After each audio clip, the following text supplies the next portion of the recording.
Yes, guys, here we are. It's Sunday, guys. This means another episode of A Drink with Brink, where I talk with other indie creators about their lives and careers and books and campaigns, because I am done with the mainstream. I thought I was a fan of Marvel and DC for life, guys, and apparently I am not, because they went from being awesome to suck my balls. So I stopped collecting Marvel, DC, mainstream stuff, and now I'm all indie comics, and they're making some good shit, man. So yeah.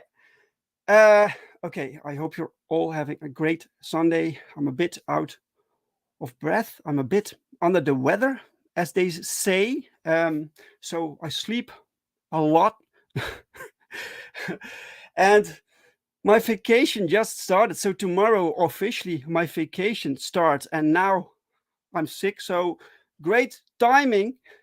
But no worries, guys. This also means that I can slot in a few extra episodes of A Drink with Brink during the coming days.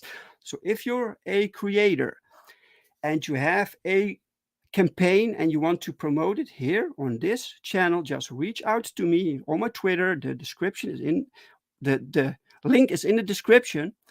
Then we can set things up for the next week, because there won't be a show next Sunday and the Sunday after that. So let's make some extra stuff happen, right? All right, guys. I saw some people in the chat. I saw Urin the Steadfast. Welcome, Urin. How are you? And of course, Joe Sonntag, the man of the hour, is also in the chat. All right, guys. The campaign for Perfect 10 is now on FundMyComic.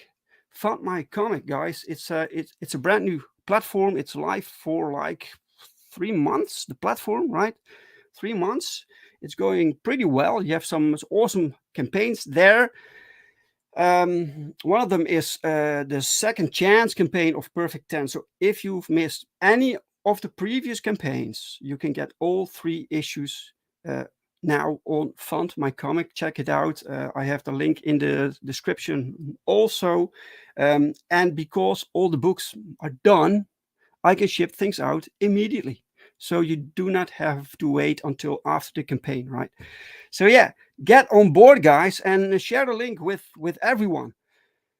Okay, guys, let's get this started. So it is Sunday, so it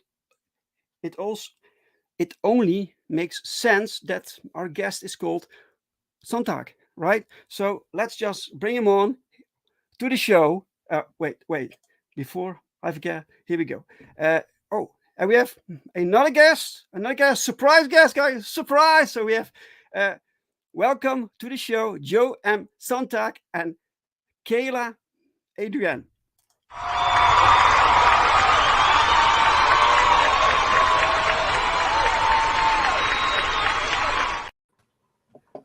Hello. How's it going? I feel like we're the hat crew. I was just going to say, Kayla, I don't think I've ever seen you wear a hat. Laundry day. Oh, okay. It's laundry day. It's laundry day.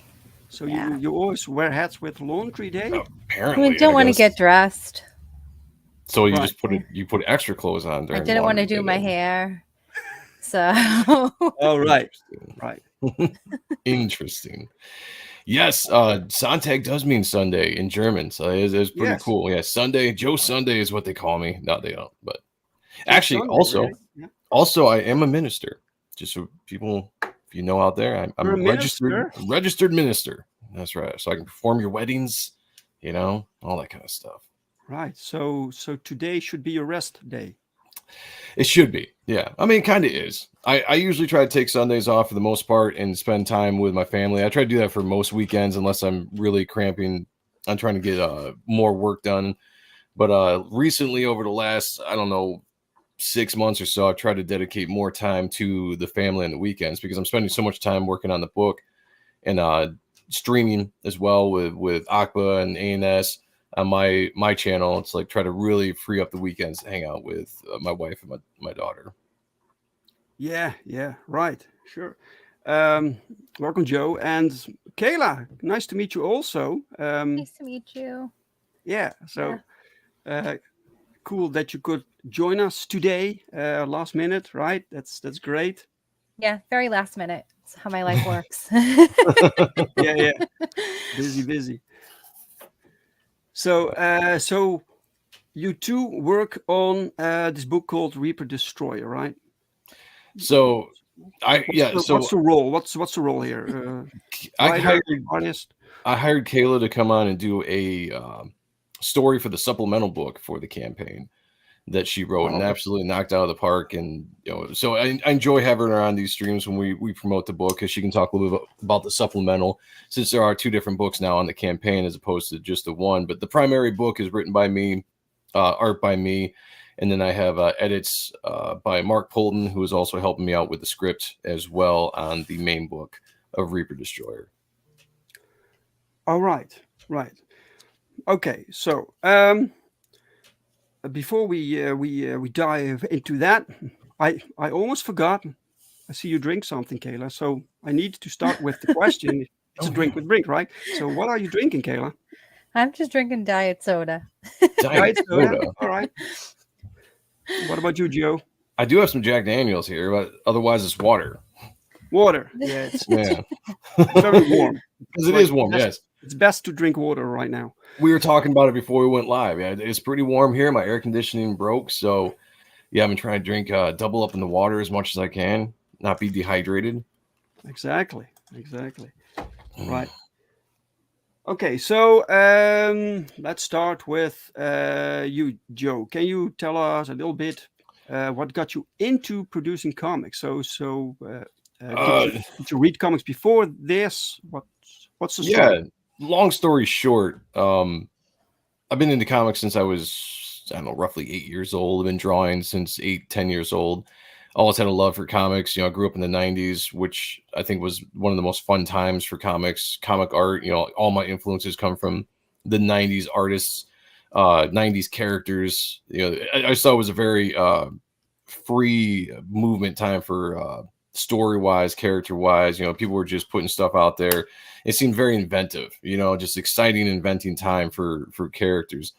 I tried to break into the industry, as soon as I became old enough, I started sending my art to, Marvel and DC and taking my stuff to conventions and trying to get picked up and all that kind of stuff that you would normally do when I was in my early 20s. And then throughout most of my life, I was always into music as well. I grew up around a bunch of my friends that were musicians. So when we were teenagers, we always had bands that were, garage bands or basement bands, and at that time in our early 20s, the music scene was kind of picking up in my local area. All my friends were having a lot of success with the bands they were in. I had an opportunity to join a band and I ended up doing it, and it became actually pretty successful. So I ended up taking a break from comics for about 10 Cool. years. What's And the band's name? The band was called Mine Enemies Fall. It's no longer around. Or I mean, technically, Oh, I guess we never broke up, but I started focusing more on comics, and a lot of stuff happened in the band's personal life when you talk about various members and stuff. So I just ended up focusing on getting back into comics when I was about 36, 37 years old. So I mean, technically, I guess the band's still around, but Mine Enemies Fall, if you go on YouTube, anybody that's interested in the music, it's heavy metal music, you can go check it out. But I did that for 10 years, toured across the country, independent band. Was really, really fun, and about the time where what did you do? Did you sing, play guitar? Oh yeah, I do play guitar, but in the band I was the front man, the singer. So because I was all surrounded by people that were just immensely talented, guitarists, bass players, drummers. Like it's very interesting. I grew up in a very small town in Michigan, and I just seemed to find the best musicians around. It was insane. Like everybody I've ever played with in the band was just incredibly talented at the instruments they played. So my gift was better at doing singing and being able to actually do like the heavier vocals, which was needed for the style of music we were doing. So I just kind of find my niche there. And I've always been a performer. I like being in front of people, hence being a host of shows. I like to entertain. They call it LSD, the lead singer's disease. You gotta have all the attention, like the sound of your own voice kind of thing, So oh, really? Yeah. It was something that fit me well, and I was always very charismatic around people. So doing shows was great. But then, I got married. I knew I wanted to start a family, and my music career, the lifestyle was not really indicative of raising a family, just everything that came along with the scene. I mean, it's, stereotypical, but it's absolutely true. Sex, drugs, and rock and roll. I mean, that's what I lived for 10 years, and that's not really what you want to do when, married and raising the kids. So I decided to take a break from music. A bunch of other stuff happened with the band. We don't really need to go into that details, but it opened up an opportunity for me to focus more on what my number one love is and was at the time, which was always drawing. Like it was drawing, music, comics, music. It was the mixture of that throughout my entire life. And I spent a decade doing one thing, very successful at an independent level. And I was like, you know what, this is the time to, slow back down and let's get back into drawing. So I hadn't drawn in 10 years. So I had to dust off everything and kind of just get back to square one. I remember the first time I started drawing again, about 2016, the very first thing I drew was just god awful. It was so bad. I was just like, oh man, maybe I shouldn't do this.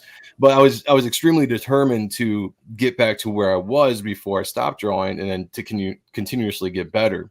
And I was able to do that. I was able to do that fairly quickly. Usually when I'm determined at something, I'm very laser focused on it. So it doesn't take very long for me to get back into the swing of things, because it's just, I've got a goal in mind, and, I'm not going to stop until I achieve that goal. And of course, at the time, I wanted to get back into the industry, or I was never in the industry, but I wanted to get into the industry because that's what I wanted to do. And this was 2016, right? 2016. So that's great timing too. Yeah. Yeah, it was, the industry was kind of shifting, right? And, and I didn't know anything about it. Again, I've been gone for 10 years. I didn't know a lot of the shift in, the political aspect of comics, or just the way things were going. So I was kind of finding that out slowly as I was getting back into it. And my best friend, Sean Arendt, who was my co-host on Ott and Stuff, reconnected with him, and he had kind of never left the industry. He was always indie comics, convention artist, all that kind of stuff. So he started kind of filling me in on stuff that was going on, because I told him, I was like, dude, I'm getting my portfolio together. I'm sending it out, blah, blah, blah, doing all the stuff that I thought I was supposed to do. And he kind of pulled me aside one day, and he was like, look, dude, he's like, remember that book that you were working on back in the day before you quit drawing, which was Reaper Destroyer? So long story short, which is turned into a long story, I was working on a Reaper Destroyer back in my early 20s, so the early 2000s originally. It was a concept I had back then, and he was like, dude, he's like, I'm telling you, I was like, that's a great story, it's a good character, why don't you focus on doing your own thing? He's like, trying to get into the industry right now, basically, he's like, just go indies. He's like, there's so many people right now heading to the indies, heading to this thing called crowdfunding. They're having way more success and trying to break into the industry. So I hesitated for a second, because, my mind remembered so much of what I was in my early 20s, late teens, when you're thinking about breaking into the industry, working for Marvel, working for DC, working on all these legacy characters. It took me a second, but once I actually saw what the landscape of the industry was and what things had turned into, I leaned more into the independent thing, because I just spent 10 years in independent music, staying away from the labels and all that political stuff that was in the music scene there. And I started seeing Right. very similarities to both the music and the comic book scene. So I was like, all right, let's do that. So I leaned back into the indies and started fleshing out my character a little bit more, bringing, redesigning the story, redesigning the character's costume, just bringing everything up from the 10-year gap that it had been, make it a little bit more mature, more expansive than the original idea was. Because honestly, back in the early 2000s, I was a novice. I didn't really know what I was doing. The original story wasn't at all close to what it is now, of what I put into and to make it expansive, to make it exciting, to make it a mystery. And so I looked at the story, and I was like, it's just not up to par. So I took 2 years to work on the story, to get it to the point where I thought it was finally to a point where, like, okay, I could start talking about this book and try to get it out to the point where I'm going to crowdfund it. So once I was comfortable with it, we got up and running, and here we are. We launched last year on May 14th. Yes. An amazing launch on Michael Bancroft's channel. My goal was to try to get the book out within a year of it ending, which would have been July, because the campaign ended July 14th, and then we've been in demand now for almost a year. So I'm right on that. I'm right on that prefaces of getting the book out, which hopefully I'm looking at getting it out in August. So we'll be right around that year of getting the book crowdfunded out, which was my goal. So yeah, exciting. It's been crazy. Yeah. Exciting, right? Yep. Well, I saw that Dr. Aino is in the chat. Welcome, sir. Hello. And also, I gotta say, you pronounced urine. How do you pronounce the steadfast? Wait, what? What? The first guy in the chat. How do you pronounce this? Oh, wait. Because I've been pronouncing his name wrong this entire time. He's always in my chat, and I always call him Huron. And I heard you pronounce him as urine. Urine. Yeah. Urine. Okay, I'm gonna try to do that, because I feel bad now that he's been in my chat for this long, and I'm pronouncing his name completely wrong every single time he's in the chat. I don't know if I pronounce it right. It just is yes, right? It sounds right when you say it. Right. Is the point. Like, you said it, and I was like, oh yeah, that makes more sense than what I'm saying. Okay. All right. Wow, great story. Yeah, you seem to come out of nowhere suddenly with your awesome character, right? But you've been at it for a few years before that. Yeah, it was interesting. Like, it was always my dream to work in the industry. I grew up a huge fan of Image Comics. I always wanted to work at one of the big studios in Image growing up, whether it's Top Cow, Wildstorm, or Extreme Studios, when that was around before the exodus with Rob and the split with Image. And so a lot of my influences, character designs, feel for story come from that kind of era. A lot of people think that this kind of character could fit right in with like the Top Cow feel. And I guess that's absolutely true. It definitely could. It's got that kind of feel, because you can see the influence. Yeah. The kind of comics you enjoyed. Yeah, and here's the thing. So being away from comics for so long, not knowing what was going on in the industry, not kind of seeing the shift when it came to art, characters, direction of story, I just started bringing back what I thought was popular still. Like, in my mind, I'm thinking like, everything that was in the 90s is still 90s, early 2000s is still popular today. And it wasn't, or at least it was a shift away from it. So when I started showing my art for the first time, especially when I started showing the character design for Reaper Destroyer, I had a ton of people on Facebook and just social media at the time, before I was primarily on Twitter, coming out and just saying like, dude, like, this is a character that, I've been waiting for. Like, this is something that, I've loved since, blah, blah, blah, the 90s, like, this is what we've been waiting for, to come back in the industry. And I was blown away by that, because I was, in my mind, I'm like, isn't that what it usually is? Isn't that what it's supposed to be? Like, this is comics, right? This is comic book art to me. And my style is based off the greats, in my opinion, of the 90s and 80s, of what I look at comics, and I feel like that's what comics should look like. The exaggerated realism, but more of like kind of a cartoony feel, I guess you could say. But that's where I stylize my art from. And then you look at some of the art today, and honestly, a lot of the stuff in the mainstream, to me, no offense to anybody out there that's working, you guys gonna make a living, and I get it, but it's boring. A lot of the art is boring to me. It's not dynamic anymore. You know, it's just maybe centered a little bit more on the story and not on the art. Where in the 90s, the art was really held up as this big thing, but it's a visual medium. So why is it not? You know, like comics, why would you diminish the art if that's what you're trying to sell?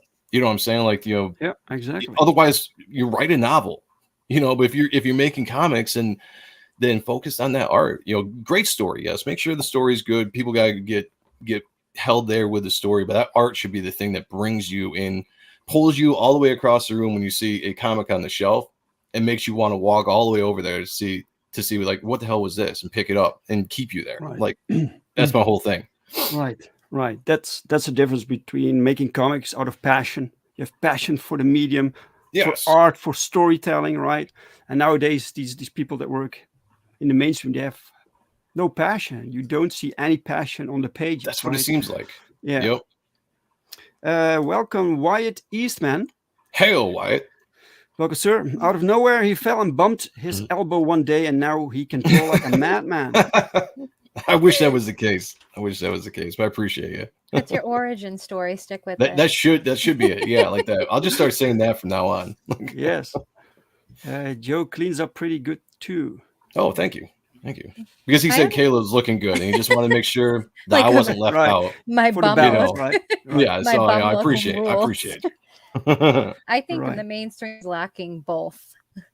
I had to Yeah. I just have to say that as someone like I grew up reading a lot of Claremont stuff, so it's instantly like I compare what, especially when it comes to X-Men and seeing how they've destroyed the storylines of X-Men and the characters.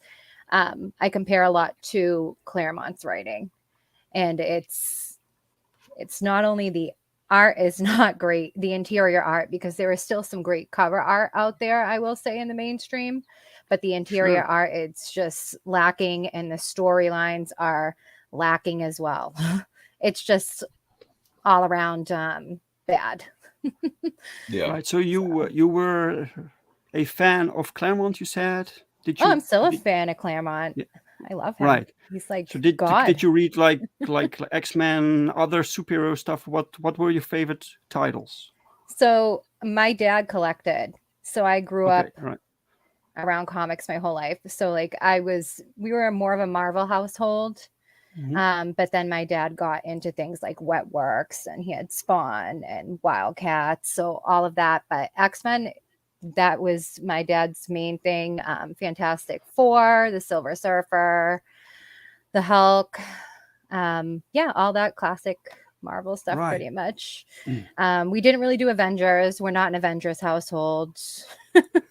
So but Yeah, I never really got into the Avengers. Also, they seemed more like this combination of popular characters. They just dropped them together.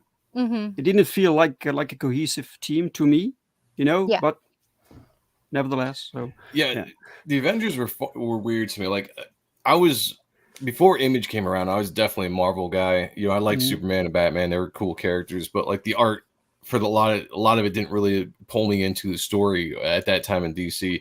Marvel had some of the best artists in the game before Image started, and the characters were just like fresh and cool in my mind. I mean, even though some of the characters have been around for a long time, the X-Men were just those were the kind of characters that were just awesome. You know, when you looked at their designs, you looked at their history, there was something about that book, that universe, like the whole X books, you know, that were so fun. And obviously throw in Spider-Man, but like Marvel was where it was at, you know, way over DC.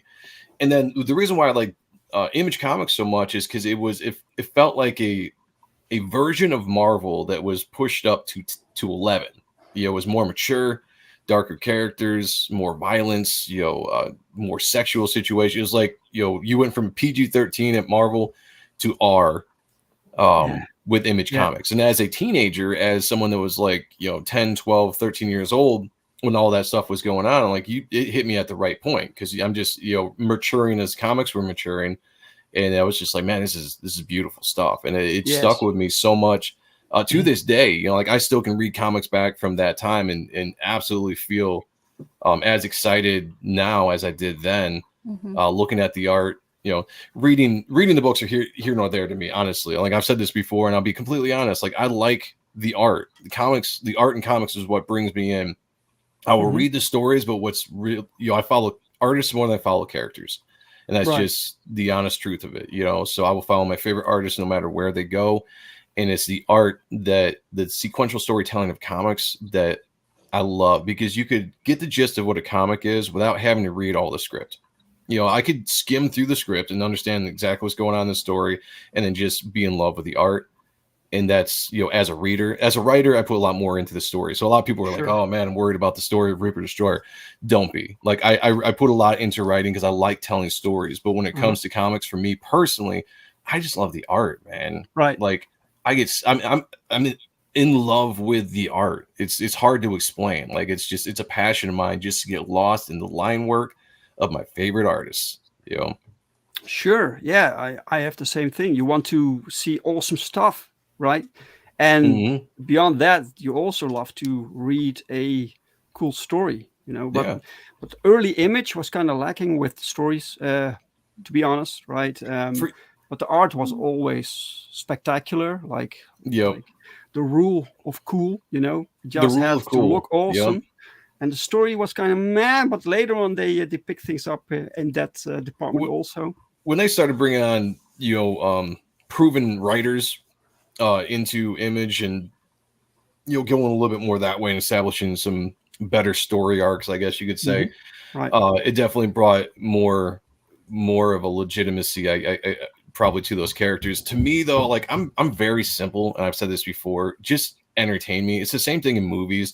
Like it's very fun to watch a movie that's very that makes you think, you know, and get into that mystery, and just. But it's also kind of fun just to watch a movie that's going to entertain you for the hour and a half that's going to be. And that's what Image was for me in the early days. It was just entertaining. It was fun, man.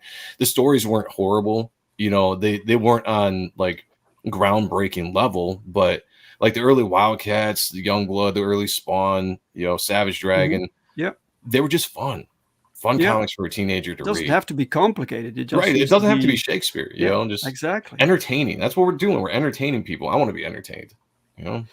Welcome to the chat, Bristolian Dave. All right, me babbers. Hilda Lore is also here. Welcome. Just dropping by to show my support. Joe and Kayla are absolutely amazing people, and Dave as well. Oh, thank you. Man. Same to you, Hilda Lore. Welcome. David Feed. Welcome, David. How are you, sir? Hail. And we have Gregory. Hail, says Gregory. What's going on, Gregory? Welcome, Greg.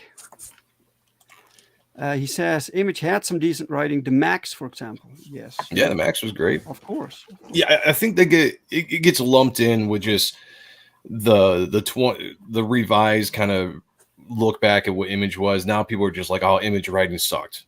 Like, you know, and that wasn't the case. There was bad writing, and then there was good writing. You know, it was kind of up and down across the board when it came to Image. Because a lot of times you had artists for the first time branching out to be full-time writers, you know, or guys that would just deal with the plotting of stuff. Now they're fully fleshing out their universe within Image Comics. You know, and sometimes they stub their toes. A lot of times you had first-time writers tackling comics, and that, you know, you can have the pitfalls that a first-time writer can fall into, you know, especially when you come from, like Kayla said, you got Claremont over there and all the fantastic writers, you know, Larry Hama and all that stuff over there at Marvel, and the guys at DC as well. Right. Kayla, you said that you read books like Silver Surfer, The Hulk, and stuff like that. You really love those things, right? That got you into the superhero genre. So yeah, I loved all that. My first love in comics was actually Catwoman, though. Jim Valiant's Catwoman, because I picked that out. Right. Like when I was younger, the first superhero movie that I was really exposed to was Batman Returns. So I just like grew an attachment to Catwoman because it was just so cool to see, like, you know, a female character that's attractive, and then she's just badass. So I was just drawn, like, as soon as I could pick out my first books, because my dad was getting my sister and I, like, Betty and Veronica, like Sabrina, those kind of things to read because he was picking up his things. Sure. When I was able to pick out my own books, it was Jim Valiant's Catwoman and Ash versus Army of Darkness. Right. So, yeah, that's just it all from there. So how did comics manage to grab you? I was told, right, that comics were not inclusive to women. They I worked in a comic shop for 11 years. Actually, really? Eddie that just wrote Kayla, he was my coworker for comic conventions. He did security for the shop and at the cons. So yeah, he's known me for a long time. Comics, it's just, I grew up around it. I loved it. I gravitated towards it.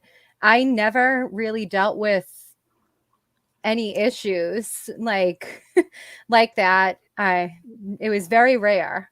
Like occasionally, maybe I would have like my intelligence challenged because I don't necessarily look like the type that reads comic books. Right. But I mean, I never really had problems. That's more like a customer. That is a customer thing, and that's definitely like a nerd thing. I would just say, like, anyone that's genuinely into something, it's just how we are. Like, oh, how many long boxes do you have? Oh, you have from this series or that series. Oh, did you read this series? And just comparing it, or it just, I don't really take it as anything. Oh, and Eddie's saying to let you guys know he's an artist. Don't forget that part. He is an artist. Right. I never knew the comics weren't cool because I lived in a small town and I was like one of the only people I knew that read them. And I just thought, whatever, like I didn't know it wasn't cool until I became an adult. And then people would talk about like, oh yeah, back in the day, I used to get made fun of for reading comics. I was like, damn, I missed all that, I guess. Yeah. I mean, it's the escapism. I always loved the escapism. Plus, my dad is the coolest person in the world, like still to me to this day. Like my dad is my hero. So he influenced a lot of the stuff. So, here's my dad thought comics were cool. So. Here's the beautiful thing about comics is it's the only medium to me that allows you to use your imagination enhanced by the art, right? Because movies, you just get sucked into watching the movies, whether it's great special effects, good story, and you just visually taking it all in. Books, you get to read and use your imagination based on the words. Comic books give you the start with the fantastic art and then allows you to expand that with your imagination and just get lost in the comic. I think it's a completely unique way of entertaining than anything else. Like, and I think that's why it's so popular to people and why it sticks with people into adulthood. Like people are like, you're supposed to outgrow comics. No, like you grow with comics because it sticks with you. Like it's something that allows you to just expand yourself, Well, there are some storylines that are so in-depth and complex. I mean, when you're reading things that someone like Alan Moore has written, when you're reading Chris Claremont, when you're reading some of the things Frank Miller has written, there's like a particular poetry in an aspect in some of the writing, and there are very complex storylines that, just because it's in a comic, it doesn't mean it's not the same. How can you say equalness to something that would be in a traditional book? Yeah. So it just depends. There's a comic for everything and everybody. Yeah, I've always felt that's absolutely true. Manga probably does that a lot better, and that's why manga is more successful. They stick to what everything is. Unfortunately, what has happened with mainstream comic books is that they have changed things for the sake of changing them, meaning there's not a genuine reason to. And it's reboots and stuff. Retconning or just getting away from how the characters were originally. It's okay for your character to grow over time, but when your character changes drastically or everything becomes like a mantle pass, it's way overdone. Mantle pass, or they bring this multiverse version. Right, you want to do it? It's just too much. There's not enough original characters, and then when they create the original characters, the companies unfortunately don't invest in them, so you don't see the promotion. And I can tell you from working at a shop, when a new character was created, you really wouldn't get the promotion for that. You would get the promotion for characters that already existed, that were popular. Right. So, And I like the idea of the multiverse. The problem is it's been abused over so long now, where it's just now an excuse to make different versions of the same character for maybe ideological reasons or political reasons, instead of using it to tell a story, and give something else to of a different version of the character. I always thought was cool. But nowadays it's just like everybody's got 1,000 different versions of Spider-Man or Batman or whatever, so a multiverse used in the right way could be very cool, but right now it's being absolutely abused. Everything is done well if it's written well. Mm-hmm. That's how I feel. I don't care about like this, that, the third. I just want things to be written well. That's it. I mean, that's just my opinion on it. So it's just the writing is so bad, and the interior art, I don't know what is going on in the interior art department. It breaks my heart. It breaks my heart to see manga outsell. I mean, I love manga. I'm all for manga. I'm a manga fan too. But it breaks my heart to see the amount of people that are more gravitating towards manga, or see the shop become more manga based than comic book based. Well, it's one of the things, and Dave, you bring in some fantastic artists with the stuff that you do, whether it's covers, interiors. You understand the medium of what comics is, and I think that the people that run comics now do not understand what comics are. No, they don't get it. And it's blatant. It's blatantly obvious. Yes, it's a shame, but in the end, we can't control what the mainstream does. So luckily, we're bringing back that same energy in our own creations right now, like Reaper Destroyer, right? Yes, sir. I think it's time to take a look at this. But before we do that, let's show the trailer, right? Okay. Oh, let me mute this.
Oh yeah! Woo! Wow! The metal. That was banging, man. Thank you. Was that your music also? That wasn't. Like, I was actually planning on using my music for the trailer. I just couldn't find anything that I thought went with the idea that I was trying to do to formulate that. So I found just more of kind of like a stock music that kind of would repeat the same kind of riffs over and over again, instead of some of my music it goes in different directions, so it's kind of hard to put a trailer to that rhythm of it. Trying to say sick music. Urine approves also. Thank you. So Reaper Destroyer. Oh, sorry, I'll let you. Not sure what Greg says. 1 second. I don't want to miss anyone in the chat, guys. I appreciate all of you who show up. I don't want to miss anyone. I'm not sure if I said hi to Ed Pachi. So hello, Ed Pachi. Hey, Eddie. Darkside is Comics is also here. Guys, sign up to Darkside is Comics YouTube channel for daily comic book reviews. Oh, nice. Did I miss anyone else? Guys, the link to this campaign is pinned in the chat. Check it out. And I think I got it all. Greg says manga is not an option for me. No, some people are not a fan. It's a completely different style with a different vibe, you know. A different feel. But Greg, maybe you love this, dude. If you love like this is 90s, right? This is really, really 90s. Yeah, it's influenced. It's influenced in the art style. You know, like so my art style is if somebody looks at it, I've had a lot of people say, like, dude, I love your 90s style. I've never gone out of my way to do a 90s style. It's just who my influences are over the years, you know, and it's just the guys that kind of came up through the 80s, 90s, even 2000s. And it's just kind of what my art style has kind of come out to be. But storytelling wise, and Kayla kind of pointed this out when I brought her on to do, actually, when she was just a fan of the book, she backed the Ashcan when it came out, but she was kind of pointing out that my story beats, I have a lot of fantasy wrapped into my book, which I never really thought about before because I'm just creating a story. You know, like I always looked at it as like this dark sci-fi kind of feel because it's a dark character like Spawner, the Darkness, or Moon Knight, or Ghost Rider. But I very much love world building, and I've always been fans of like Tolkien and J.R. Martin. Guys like that, you know, like I like the epicness of an entire world, entire universe, and that's kind of what I've created with this character. So it's a lot different. If people see this character and think like, oh, you know, visually wise, you might be like, I love Spawn, I love the Darkness, this is right up my alley. It's going to be very much different story. Like I'm not doing the tropes of heaven versus hell, Armageddon war, or you know, our darkness versus light. There is a lot more that goes into the actual story of what I'm doing. Unfortunately, I don't get a chance to talk a lot about it because there's a lot of mystery wrapped up within the storytelling that it's hard not to go into spoilers because of just how in depth I've got everything in the book. But essentially, the character, main character, I saw Wyatt because he's been following this for a while. I said, Joe, give us a little bit of your protagonist, the guy in this uneasy alliance. What's the deal? The main character's name is Matthew Walker, and he's basically has found himself imprisoned in this supernatural suit of armor, along with the ancient spirit of death, whose name is Apophis, who is trying to possess his soul. That's kind of the Apophis, yeah, the ancient spirit of death, Apophis. He's one of the spirits of death, one of the most powerful spirits of death throughout the history in this universe. In this universe, so it's a made up name. It's not actual mythological. Apophis is an actual mythological character, Egyptian and some others as well. But I just and here's the thing. So he actually originally had a different name, but I was friends with a guy that was in a band in Indiana, and his band's name was Apophis. And right before I was getting ready to put out the Ashcan, he passed away. And so it was just kind of I switched the character's name to Apophis just pretty much to just pay homage to this guy. You know, otherwise he originally had a completely made up name for this universe, but he was a good guy. We used to jam with the bands, used to jam all the time when we go down to Indiana. So it was just kind of one of those last minute things. He passed away. It was very fresh with the community of everybody that we were all in. I was just like, you know what? I'm changing the character's name to Apophis just to give a tip of the cap and then, you know, honor him. So that's what it came from. But Apophis was an Egyptian deity and an asteroid. Yeah. So right. That's your real name. And there's sometimes I play with real names in this when it comes to mythology or biblical stuff, because I've got some biblical themes in here as well. Like I said, I'm not doing the heaven versus hell thing because it's been done to death. I'm tired of it, honestly. But there are a lot of this book is very much centered around conspiracies, both regular conspiracies that you would see like Alex Jones and stuff, and also biblical conspiracies as well. Because I grew up a Christian. I am a Christian. There's some really interesting things of when you get into certain circles in the mythology, I guess if you want to call it, of Christianity. And some of the stuff that I dive into this book were things that I was into while I would write music. I thought would just make really good stories. So there will be some names that people that might recognize if you are into any of that kind of stuff. But to answer Wyatt's question, the dynamic, the Uneasy Alliance is that these two characters, Apophis and Matt, are both trapped inside this suit of armor. Matt has no idea why he's there, how he got there, or even who he was in this previous life. He's got about memories that span back about 9 months, and then bits and pieces of his life before that they're scattered in. Apophis knows a lot more than what he's letting on with Matt, but they're absolutely not friends. Apophis, his whole goal is to possess Matt and to take control of the armor for whoever summons him, which we don't know. That is part of the mystery of what's going on. So there's this internal battle between the two, but they are also forced to fight or work together. And so it's an uneasy alliance in that aspect, that they have to work together, but they're absolutely not friends. At the turn of a half, drop of a dime, Apophis will betray Matt in a second if it means that he can take control and have the power that he seeks. Right. And you wrote the story, right? Yes. Yep. I wrote the story. Like I said, it's a tweaked story from back in the day, where it was much more alien centered. Because at the time when I first wrote or created the character, I was really into ancient aliens, ancient astronauts, all that kind of stuff. The show that was on History or whatever channel it was. And that kind of based a lot of my story at that time. And then I basically just kind of took that and tweaked it with some of the conspiracy stuff that I got into. I went down a deep rabbit hole when I was doing music, man, for a number of years, doing drugs and conspiracy theories. That's what I was all about. And there were so many so many things that I discovered and learned about. And I was just like, man, some of this stuff would just make such great stories. So when I was retooling the story, I just decided to put a bunch of that into it. And I was a huge fan of Lord of the Rings for the longest time.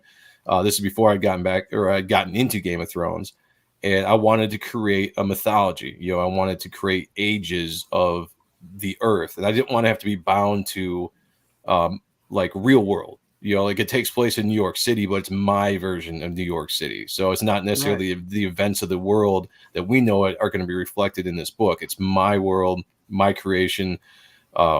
From the beginning of time to the end of time. There'll be references to stuff that has happened, but for the most part, it's whatever I wanted to happen in this world happens, because I wanted my own mythology for this book.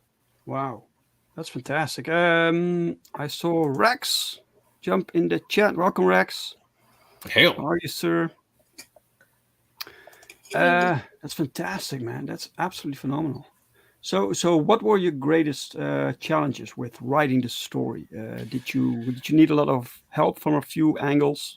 I did actually. When I started this, I had a guy brought on that was a friend of mine at the time who was no longer on the book, and he exited the book before I crowdfunded it. But he was an indie writer, and he had written some things.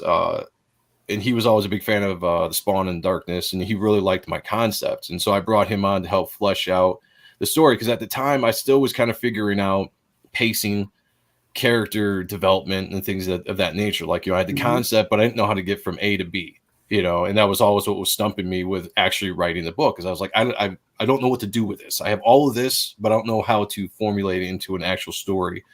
And so he was a big help. So Joel Rodriguez, I'll always give him a shout out for helping me flesh out my universe and, showing me kind of how to tell a story and how to, create the character arc, and I didn't know anything about that at the time. So he did a lot to help me with that. I felt like I picked up on it pretty quick. So when he exited, I brought on Mark Colton because I was friends with him to help guide the book. But I found that I was really hitting my stride as a storyteller, and I kind of decided to go more on my own, with also picking the brains of people like Kayla, who's a great writer, and Mark as well.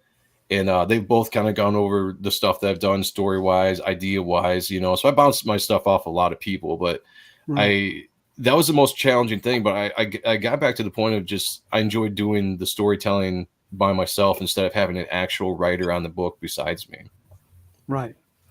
So Kayla, you wrote this story, right? One of the stories in the supplemental. Yeah. One of the stories, right. So what was your assignment for this story? So it was more like a challenge, I'll say. Right. So, and I don't back down from challenges. That's right. So Good. I was, he gave me the opportunity to write for one of his big villains in the book, Vanessa, and kind of just tell a story about her. So, which I always get and I'm so like, I feel like normally I'm so great about speaking about everything, but it's because my supplemental story is 10 pages long. If I say the wrong little thing, it's going to ruin the story for the reader completely. And I don't want to do that because right now everybody is thinking one thing about my story and I'm letting them think it. So I'm not thinking anything. I'm just curious how the process went. So the process, like he presented me with the opportunity. I would spend a lot of time talking to Joe about his universe, his characters.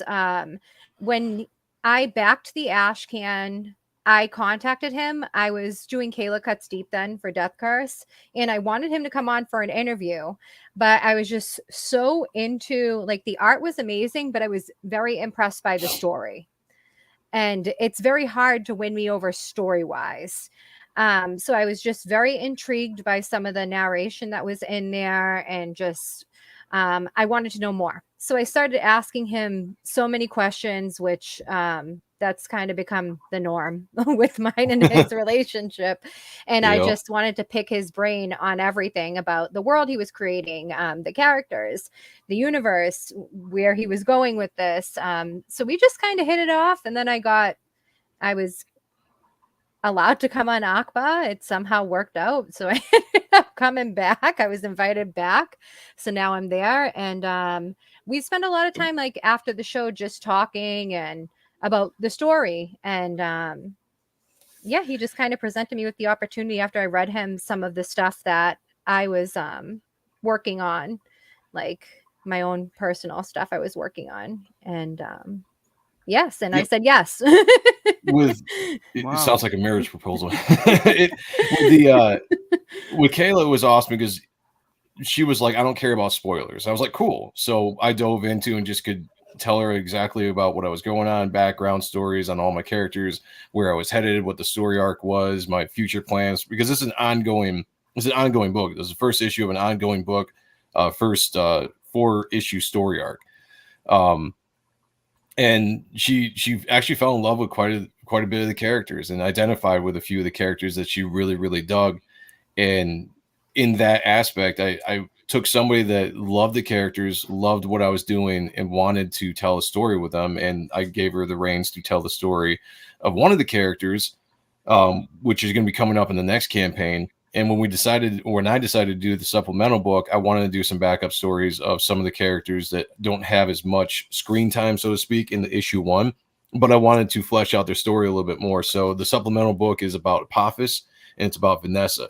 Vanessa is one of the main bad guys, very evil, sexy character that is just pure evil. And it's just a fun character to play with. And I was like, it'd be cool to give the audience or the readers a little bit more background on her, because I'm not going to say that point. That might be a little bit of a spoiler, but it would be fun for them to have a little bit more. After they read the main book, they're going to want to know a little bit more. So I was like, let's give them a little bit more in the supplemental book. And the way that Kayla did it was very good. Like, I gave her an idea of what I was looking for, and then she took it and ran with it and put this entire, it's not an origin, but it's close to an origin story with the Vanessa character. And it's great, right. Sexy, it's awesome. It's very dark fantasy, kind of mind-bending cosmic feel to it. So I think people are absolutely going to love it. I hope so. I'm really excited for people to read it. I mean, and I will say, working with Joe, I always say I felt like I drove him crazy, but he said I didn't. I wanted to make sure that everything that I wrote, it will all flow together. Do you know how some people get their hands on a character and the character's interesting and cool, and they kind of just do their own vision and interpretation of that character? I wanted to make sure that what I wrote was true to Joe's character. It's Joe's character at the end of the day. So I just, it was just so important to me that when you read the supplemental, you get the same feel when you read the main book. Everything connects. It's all conducive with each other. So Yeah, because I'm building a universe here. It's starting with Reaper Destroyer. I'm gonna be working on this book for as long as I can work on it, but I want to expand it. Other my characters, other books on somewhere down the line, and the supplementals are a really good way to kind of launch characters. Especially the next campaign, the second supplemental book, are going to have brand new characters and all this kind of stuff that I'm trying to launch and push in different directions. But the first issue is very much like an issue you would expect when you pick up the beginning of a story arc. It's character introductions. We're introducing the plot, what's going on. It's gonna be fun. It's gonna be exciting, action packed. Hopefully, make you think a little bit. And the supplemental book is basically like you would expect a backup story to be of like the old Image books. Remember when the old Image books came out? There were always backup stories after like Wildcats or after Wetworks or something. And that's basically what the supplemental is. It's just a couple backup stories about some of the characters in the main book that I want you to see a little bit more of what's going on that ties right into the main storyline. So going forward, it's just extra reading, they'll hopefully get you excited for issue 2. So this is Apophis right here. Right. This really cool. I love art also, man. When you browse these pages, this is like Wildstorm level quality, man. Thank you. And so this art, so the top art that you're reviewing was all me. That's all the main book. So this gets in the supplemental book. This is Oliver Isabedra, who did the Apophis story for me. And again, the artist I bring onto this book, it's kind of like a house style with Superior Press, which is my company, is, so I want to bring in artists to kind of represent what I want the art to reflect. And Oliver is absolutely that. And he knocked it out of the park with this. Apophis is a character that in the main book exists mostly in narration because he's a spirit trapped inside Matt. So we don't get to see a lot of him, which was a reason why I wanted to have a story that shows him off in the supplemental in his dimension and kind of how he came to be in our dimension. And Oliver knocked it out of the park. I sent him some character designs for the character. I told him, I was like, tweak it the way you want, like as long as it looks like the character, I don't care. And he came back with this design, and I absolutely loved it. It's a little bit different than I draw Apophis, but it doesn't matter. It's like it's the character, and I'm just like, dude, this is so awesome that we're gonna roll with this, So he knocked it out of the park with this. And then if you go down a little farther, Fabio Samo is drawing Kayla's story for Vanessa, and he did a fantastic job as well. Yeah, there's actually no nudity in the book. It's just IGG is funny. For shadow banning campaigns or just taking them down with certain stuff. So I just want to make sure there was no reason IGG could come after with me. So it's just like I censored things that aren't even nude, but it's all implied nudity. But the character is a very sexual character.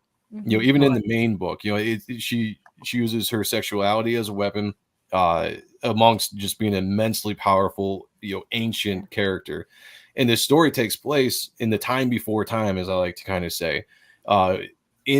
In the book, without going into too much, because I know our time is running out, but in the book, there's an immortal race of characters called the Elder Sons, and they go back to the dawn of time. And in my universe, there was the creation of Adam. There was a period of time before the creation of Adam that all these characters ruled the earth and existed. So we kind of dive into that with the Vanessa story and pretty much show kind of maybe why she's so evil. Well, she is fantastic. Evil. Yeah, she's straight up evil. She's straight up evil. She was always evil. Always evil. No sob story. There's no redeemable quality. She's just a straight up evil character. No redeemable quality. Yeah, absolutely. This is her also. Yep, that was one of the early designs I have her. She's going to look a little different in the book, so she's going to have a cool new design within the book. But that was one of the first times I kind of drew her for, I guess, this is a trading card on the campaign itself. But yeah, that's one of the original designs. Similar, but I tweaked the design a little bit, so you get to see the new version of her in the supplemental and in the main book. Excellent. Welcome, Jolly Green. Hail. A question: how many pages is the supplemental? The supplemental altogether, I think, is over 32 pages. Within those 32 pages, you get 2 brand new 10-page backup stories that we just showed examples of. One written by me, there's the Apophis story with art by Oliver Isabedra. One written by Kayla here, which is the Vanessa story with art by Fabio Samo. I'm reprinting the original preview book that I had of Reaper Destroyer back in 2006, 2007 that I was taking to conventions to get picked up as kind of just a behind the scenes to see where we started to where we are, So, anybody that reads that, you can see like how much the characters changed, the stories changed. And then there's going to be loads of extras within the book that I'm not going to talk about. That's going to be kind of surprises for anybody that backs the supplemental. Right. Fantastic, man. I will say that the goal for the next supplemental, book 2 for the campaign, the second issue that comes out, that hopefully will be crowdfunding in the fall, will be, I think, 2 full-page stories in that one. So that's definitely being planned out in the future. The reason why I was never actually going to have a supplemental on this book, but the campaign did so well that allowed me to have extra money to hire more people onto the book and actually have a supplemental. Because at first it was like, oh, it's going to be too expensive to have a second book right off the bat, hire artists, colorists, all that to do a completely second book. But the campaign did so well that I was like, yeah, let's do it. We're going to reinvest that money and expand the universe. So it was a last minute kind of thing that we decided to throw on. But the next supplemental book is much more planned with 2 full stories of characters in the next book. That's all fantastic, man. It's everything looks awesome. You have Kendall here, and pardon my French, right? But how the fuck did you manage to get Dale Keown and Joe Chiodo together? Oh, dude! So this was a dream. This was a dream come true. So when Dale kind of came out, hanging out with Ethan Van Sciver and became Comicsgate and stuff, I'd followed Dale since I was a teenager. I used to write fan letters to Full Bleed Studios, Full Bleed Comics all the time when I was a kid, and I get responses back. And the funny thing is, Dale remembered me, probably because I wrote him so much. He remembered the name Joe Sonntag. So one day he saw me in the chat. I super chatted Ethan or something like that. And Dale, to my surprise, was like, "Oh, Joe Sonntag. I remember Joe Sonntag." And I was just like, "What? Like, seriously? Like, that's crazy." So I messaged him, and I was like, "Yo, bro, I'd love to have you come on the show and just, let's talk a little bit about Pitt and everything." And so the first time I actually got a chance to talk to him face to face, as far as streaming goes, we were behind, we weren't live yet. And I asked him about it, and he's like, "Oh, dude, I totally remember you." And it just blew my mind that he remembered me, And so I was telling him a little bit about the book, and I told him I had this idea for a variant cover. And at the time, he hadn't done a lot of covers. Like now, he's kind of done a lot of covers. He's out there a lot. But at the time, I think he had done stuff for Ethan and some of the other kings, I guess you could call, of Comicsgate, that he had got stuff done. And I kind of asked him, I was like, "Dude, I would love to have you do a cover for my book." I was thinking to do a Pitt homage to Pitt number 1. Pitt number 1 is my favorite all-time comic. All time. Really? I'll say that without regard. Just my number 1 comic of all time. I absolutely love it. And I told him, I was like, I have this idea to try to get Joe Chiodo to color this, and also get Chance Wolf, who created the Pitt logo and lettered Pitt, to do the book, or to do the cover as well. And he thought that was fantastic. He's like, "Dude, that is awesome." So when he got the cover done, I went to Chiodo, and I sent him the art, and I said, "Dude, Dale's on board. We would love to have you come on and color this." And Chiodo basically was like, "Dude, I love Dale. I would love to work with Dale again. I'm down. Send me the art." And he hand painted it. He hand colored, hand painted this, the art that I sent him. I sent him a print, so it's not over Dale's original art, but I sent him a print, and he did the original art on it himself and sent it back. And I told him, I was like, "Dude, this is supposed to be like, an homage to Pitt number 1." And then I hit up Chance Wolf. Chance jumped at the idea, when I told him what was going on, that Joe and Dale were both on board. And so he redesigned the Pitt logo, or the Reaper Destroyer logo, to look like that Pitt splatter, so we could have that Pitt feel. In the first Reaping issue, Pitt, if anybody's familiar out there, it says first Ripping issue on it. So this is a straight homage to Pitt number 1, and it's the first time in like 30 some odd years that all 3 of these guys have jammed together on a project. So I thought that was absolutely pretty cool. And it was just one of those things that's like, I've been blessed with this campaign. But this cover is just one of those things, like, it's an absolute dream come true. You tell the 14-year-old me that one day I would have a book and all my idols would do the cover for it. Yes, I wouldn't have believed it. This is phenomenal, man. Good for you, man. This is great. Thank you.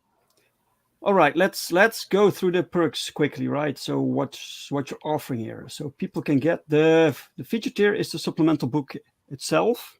Yep. And if anybody's backed the campaign, there is a secret tier, so you don't have to pay extra shipping. So I think we pushed about a little over 100 of these have sold. Most of them have been secret tier books. So if anybody's backed and you can't back the book before, if you're going to back the book a second time, hit me up, DM me on social media, Twitter, Facebook, because most likely I'll have a secret tier for you, so you don't have to pay extra shipping when it comes to these books I added on the campaign later. Like the Dale Keown cover was added 30 days in. The supplemental was just added a month or so ago. So I don't want you guys to have to pay extra shipping if you've already backed the campaign. So hit me up. We'll try to work it out. But yeah, the supplemental right now is a featured That is tier. awesome. Thank you.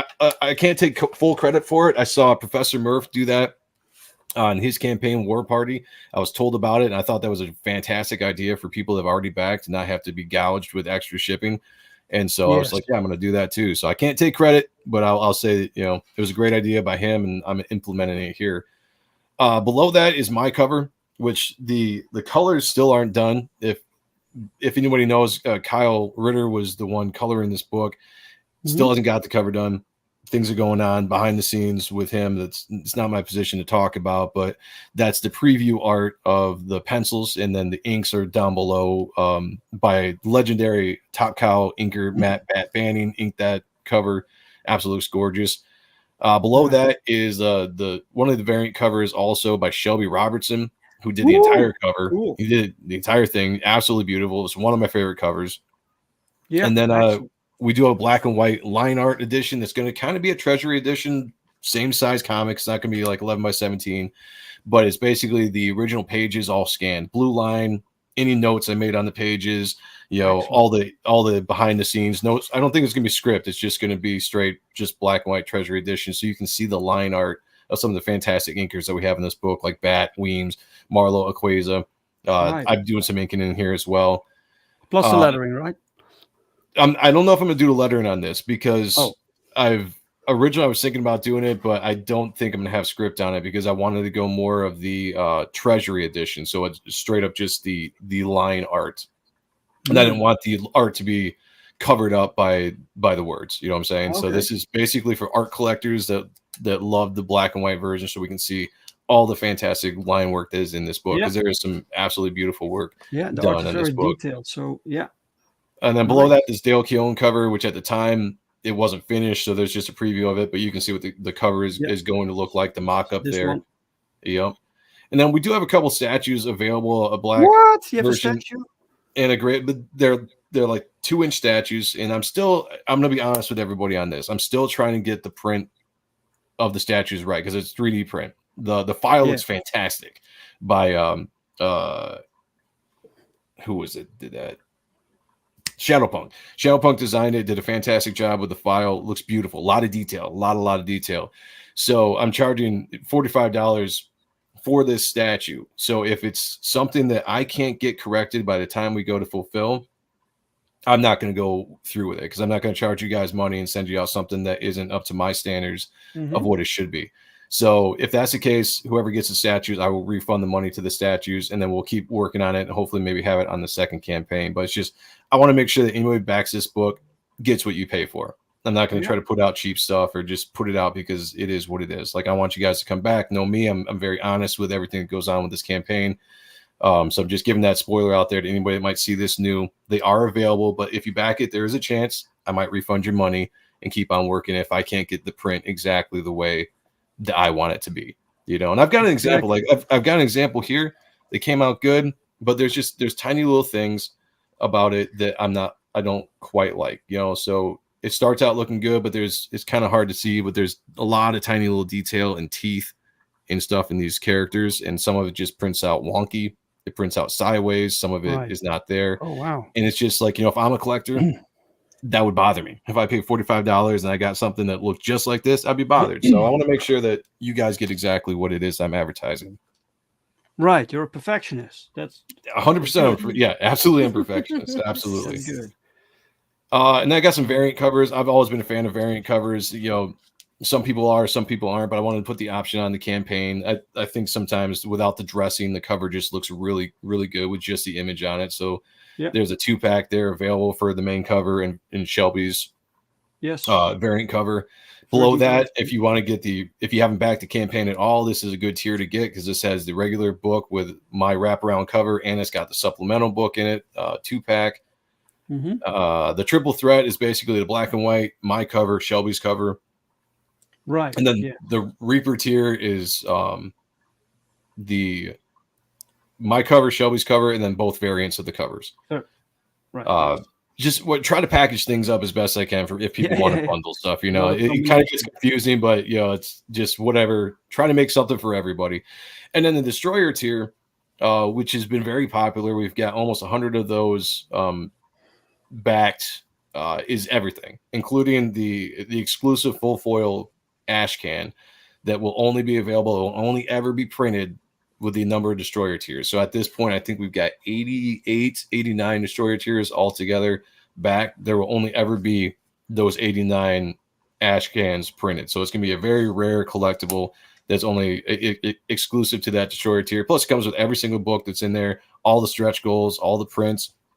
It will have an exclusive print by Jason Bascom, who drew an awesome piece for Reaper Destroyer, which, by the way, the original art for that will be raffled off to the Destroyer backers, because we hit 60 of the tiers with that. So anybody that backed the Destroyer tier has a chance to win the original art from Jason Bascom that also comes with that exclusive print on that campaign. Excellent. And then just the original art, if you want to back original art, this is all traditionally done. My pencils. These art has been inked over by Joe Weems, Matt Batbanning, and Marlo Elquiza on my original pencils on the board itself. So it's all right there. So if you want to check that out, and then I have can you select which page you want? You can. Yeah. When it's all done, there's 4 people who've taken it. So I'll just hit the first person. He gets first pick, you know, and then so on and so forth. Limited of 10 pages I have up there. So yeah, perfect. And that's about it. Just the original ash can cover there, the original pencils, and yeah. Fantastic, man. Campaign. Excellent campaign. It looks beautiful. You have look at this, man. 1,031 backers. It's phenomenal. Yeah, that's insane. It was a big goal, a big achievement to hit that 1,000 mark. Like that was something when we started getting close to it, I was like, man, I want that. It's like I just want. So when is the book done? When is everything going out? Hopefully, I'll be sending the book to print, and at the end of July, that is my ultimate goal right now. The book is very close to being completely drawn. I would say right now it's probably 80% inked, and then the colors are still kind of in the process. But everything looks like it should be done in time to hopefully get everything pre-produced. Everything set up and sent to the printers in July, and then however long it takes from the printers, I'm hoping maybe 2 weeks at the max. I could get it back and start hopefully fulfilling the book in August, late August at the latest, which has been kind of my goal, right around that July, August mark to get the book out. So far, things are looking good to get this thing out on time. Excellent. I hope you get some help, man, because that's a lot to get through. I've got a couple people that volunteer, but right now it's just me and my wife coming up with a system. Yeah. We've been talking about it. She's got a very good system in place.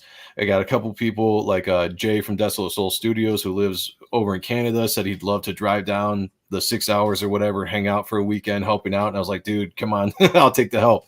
So it's a daunting task, you know, and maybe in the future I would consider having somebody else do the fulfillment. But for the first campaign, I want to have those books in my hand.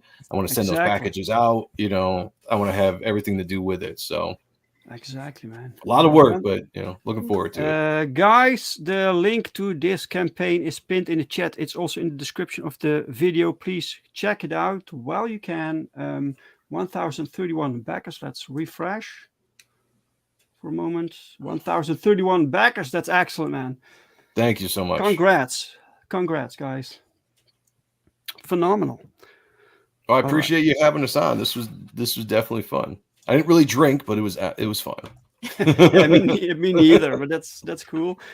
I think we could talk about this for 2 hours, man. There's so much to go through, and I could absolutely go into it a lot deeper. Yeah. And the only time I actually really have is with Rini, but we were on for like 3 hours with Rini, and I could actually really dive into it. Because again, a lot of spoiler territory. I have to watch myself because the way I formatted the story, there's mysteries, there's twists and turns that I want to make sure I don't give away part of the story by accident. So, but there's a lot of stuff to dive into. It's a very immersive story, very expansive. I think people will actually really enjoy it when you get a chance to read it and see where we're going. So, possibilities. Exactly. The art's going to draw you in. The art is phenomenal. I feel that Joe, everyone always talks about like his art, and you can see his influences. I feel that Joe is more innovative in a way, because he pretty much, like, if you think of someone that's innovative, all right, someone that is an innovative person. Sorry, my father just texted me. There's someone that creates a new method out of what was original, or they're basically advancing things. So he's innovative. I feel like he's taken his influences and created something completely new with them that he could bring to comics now. So if that makes sense. And the writing is up to par. So not only is it a great looking book, the writing is amazing that it accompanies with it. It looks and I'm all about looks story. and sounds really, really professional. Thank you. So- That's the whole goal. I mean, I'm straight up trying to make sure we put out a professional product, both look in story and everything. Like, that's, I wouldn't be doing comics if I wasn't trying to get that level out, you know. People It's are just going to my be mentality. surprised, I think. Right. They're going to be very surprised about the story, because it's not it's not exactly what you think. It's based not on what people think. Yeah. Okay, mysterious. I'm intrigued. In the last minute, Anvil Comics just dropped in. Welcome, sir. Hey. Dr. Ino says, I'm getting that statue when I can. Thank you. Enjoyed the stream very much. Thank you for this. All right. Must leave. All right. Thank you for dropping by, man. Thank you. And Jolly Green asks, Joe, did you get the original art from Dale? Not yet. I'm supposed to be getting it. I don't like to be a bother to people. So one day I'll probably be like, hey, man, remember when you said you're going to send that art? But right now I know it's safe, so it's all good. But originally I should be getting the art at some point. Excellent. Okay. One last thing I want to show people. Let me see, because I have my own thing going on here. Yes. Also, if anyone missed the first 3 issues of Perfect 10, you can get it all right now on FundMyComic. So you get it all in one package. Or if you still need issue 3, go get it here. It's phenomenal artwork. This is my dream project, guys. I can't believe this is actually real. Yeah, you put out some good looking stuff, man. Like your universe, your characters. Like, it reminds me of what comics should look like. I'm so proud of this, guys. This is fantastic, and you can still get it, guys. So go to FundMyComic if you haven't checked it out. Share it with everyone. Talk about this, not only to support me, but also to support FundMyComics. We need something for independent creators, right? All right. That was my little thing here. All right, Joe, Kayla, I want to thank you very much for being my guests today. Thank you for having us. It's fun. It's fun, yeah. It was great. Joe, if people want to follow you, where can they find you? You can just any social. I'm primarily on Twitter, but I also am on Facebook and Instagram. Just type in Joe Sonntag or Joe M. Sonntag. You're going to find me.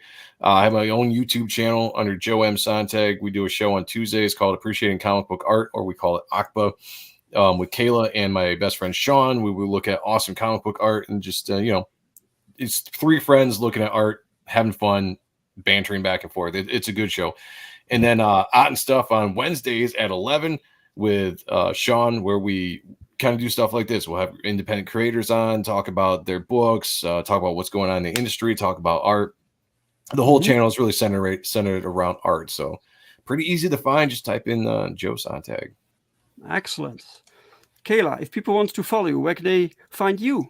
They can find me at Comics and Cleve on Twitter. And then I'm on ACBA on Tuesdays, and that's it for now. So for now, all these links, guys, are in the description of the video. Check it out. Subscribe to everything. And I like to thank the chat. Thank you all very much for showing up today, for watching, for the questions, for being here with us. Without you, there is no point, right? So Thank you all so much. Like I said, there won't be a show next Sunday because I'll be out of the country. So I'll try to squeeze in a few extra shows during the next few days. So if you are a creator and you have a campaign, reach out to me and maybe we can make this happen, right? Okay, guys. Thank you all again. This was it for today. See you next time. Bye, guys. Peace out, guys.